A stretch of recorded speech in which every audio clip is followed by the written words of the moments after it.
What's up? What's up? I hope you guys are having an amazing day. Listen, I wanted to hop back on here and give you 3 more habits that can lead to happiness. So, if this is your first time in my channel, welcome. I'm really appreciative that you decided to stop by and check me out. If you find some value in what I'm saying today or in any of the other videos, give them a thumbs up. I appreciate it. And also, I would be honored if you would subscribe to my channel. If you're returning, welcome back. And the same thing, if you find some value in my content here, give it a thumbs up. And I would also be very honored if you would subscribe if you hadn't done so already. So with that being said, let's go ahead and get on in here, guys. Listen, there are so many habits that we can establish that lead to happiness, right? Definitely more than 3, which is why I decided to make another video, because I'm 59 years old. I've done a thing or two and I've learned a thing or two, right?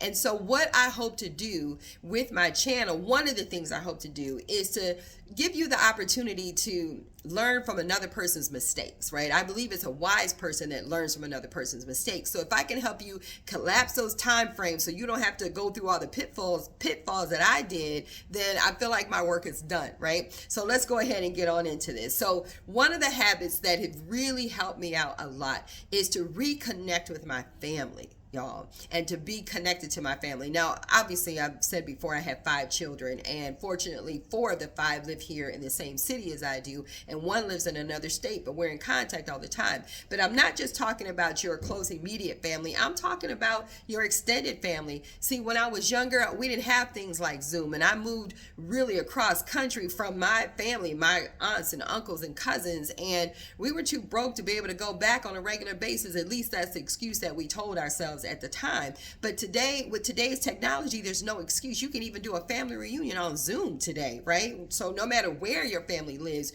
you can be connected. And yes, you can send them a text, but here's the deal. That's not the same thing. You need to be, face to face. You need to hear each other's voices. You need to really develop and maintain a strong connection with your family, as well as with your friends, because listen, we know we're all going to die.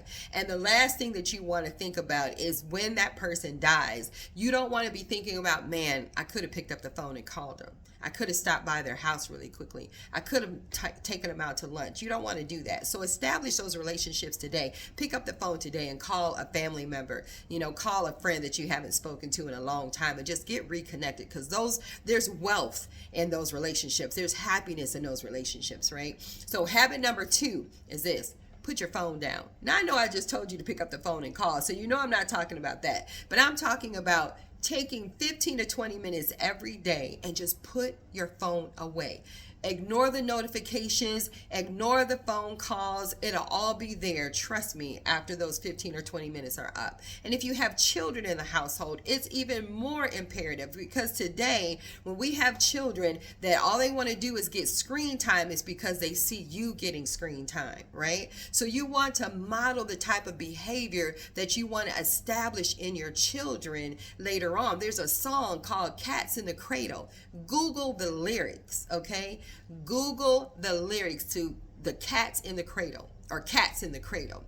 It will blow your mind. It's obviously a song, and it's about a relationship that a man has with his son. And because this man is working all the time, he's not spending time with his son. But then the tables flip when his son is grown, and now the father is retired. And what does he want to do? Spend time with his son. And his son tells him the same things that he told his son when he was a little boy. Not intentionally, it's just the behavior that he's learned. It's the modeled behavior that he's seen. So replace that with the screen time on the phone, right? So put the phone away, be present for 15 or 20 minutes. It's going to feel awkward at first, because I'm telling you, these days, these phones are like drug size. Programmers get paid big money to get us addicted to these phones, and they do an excellent job. Listen, I'm no exception, right? I'm talking to myself when I say this, because it's important to put that phone down throughout the day, okay? The third final habit that I'll talk about today is get more sleep. Listen, I used to be that person I would pride myself on getting by on 4 hours of sleep. I was working 12 to 15 hour days on my job, and I was literally getting about 4 hours of sleep, and I was handling my business, right? But I wasn't handling my business in the best way that I possibly could. So for me, 7 to 7.5 hours of sleep is optimal for me. I love it when I get that sleep, right? Because I like getting up very early in the morning, and I like staying up. And when I don't get the right amount of sleep, I will still get up early, but I will be groggy. My day doesn't move right. I don't move right. It takes me a while to get that energy. Plus, health-wise, you do the studies, you do the research. Health-wise, getting the right amount of sleep is key to mental clarity, physical health, and overall happiness. So I hope these habits that I share with you today, I hope you find some value in them. Maybe you're already doing them. If you are, put in the comments how these habits have changed your life. And if you have other habits that have led you to a more happier life, do me the favor and put them in the comments. I would love to read them. So with that being said, y'all have an amazing day. If you like the value in this content that you've received, give it a thumbs up. And if you haven't done so already, subscribe. Love to have you here. Have a great day. Peace.